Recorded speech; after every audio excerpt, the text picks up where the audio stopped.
তুফান মানুষও নয়, তুফান পশুও নয়। মানে বাংলাদেশের মধ্যে এরকম একটা মুভি হইতে পারে, এটা আমরা অকল্পনীয়। তুফানের যেটা হচ্ছে যে ও ডাবল ক্যারেক্টার এইটা, আর একটা হচ্ছে যে সেকেন্ড হচ্ছে যে তুফানকে মারার জন্য ও সেকেন্ড যে পার্ট করা হয়েছে ওনাকে পরিকল্পনা করেছে, কিন্তু মারছে হচ্ছে যে তুফানকে। তুফানের সাথে চঞ্চল চৌধুরীর আবার একটা মানে সম্পর্ক আছে। আমার মেয়েটা তো খুব ভালোভাবে অনুভব করছে, ছবিটা হাতও তালি দিয়ে দেখছে। হ্যাঁ, গানগুলো খুব চমৎকার। দর্শক, শেষ হয়েছে তুফান সিনেমা। শাকিব খানের সেই সিনেমা নিয়ে কিন্তু বেশ আলোচনা চলছিল টিজার রিলিজের পরেই। আমরা কিন্তু দর্শকের সঙ্গে কথা বলবো সিনেমা তার কেমন লেগেছে এবং শাকিব খানের যে টিজার প্রকাশ হয়েছিল বা যে কথাগুলো শুনছিলাম তুফান নিয়ে, আসলে কতটুকু সত্য বা প্রত্যাশা পূরণ করতে পেরেছে। তুফান নিশ্চয়ই দেখেছে? জি, তুফান কেমন লেগেছে? খুবই ভালো লাগছে তুফানটা। ট্রেইলারে যে যেমনটা দেখানো হয়েছিল বা রায়হান রাফি যেমনটা বলছে, সেই প্রত্যাশা কি পূরণ হয়েছে? হ্যাঁ হ্যাঁ, অবশ্যই। মানে এটা একটা আলাদা একটা ডিফারেন্ট আমরা মনে করছি আর কি। এটা খুবই চমৎকার। মানে বাংলাদেশের মধ্যে এরকম একটা মুভি হইতে পারে, এটা আমরা অকল্পনীয়।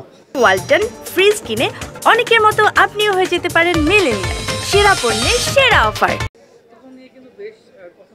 একটি অ্যানিমেল এবং কেজিএফ এর একটি সংমিশ্রণ, এমনটা কি মনে হয়েছে কিনা? হ্যাঁ হ্যাঁ, কিছুটা সংমিশ্র আছে আর কি, কিছুটা।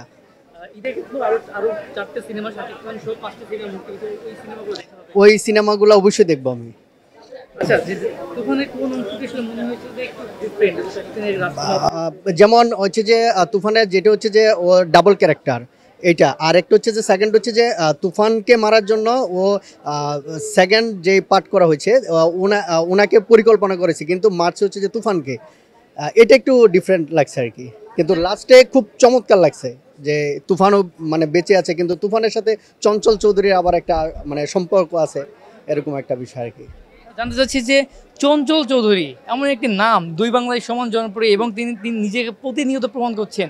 তার আসলে ক্যারেক্টার বা কতটুকু কেমন ছিল তার? ও ভাই, তাকে নিয়ে বলার কোনো ভাষা আমার নাই, কারণ এত সুন্দর মানে এখানে প্রেজেন্ট করছে, মানে অস্থির। যেমন একটা ডায়লগ ছিল যে তুফান মানুষও নয়, তুফান পশুও নয়। ফজলুর রহমান বাবু ছিলেন, তার অভিনয় কেমন ছিল আসলে? ফজলুর রহমান বাবু ছিল যেটা ভালোই ছিল, মোটামুটি অ্যাজ ইউজুয়াল ভালোই ছিল, কিন্তু ডিফারেন্ট ছিল এইটাই আর কি। একটু জানতে চাচ্ছি যে শাকিব খান প্রতি ঈদেই সিনেমা করছেন, সিনেমাগুলো সুপারহিট হচ্ছেন।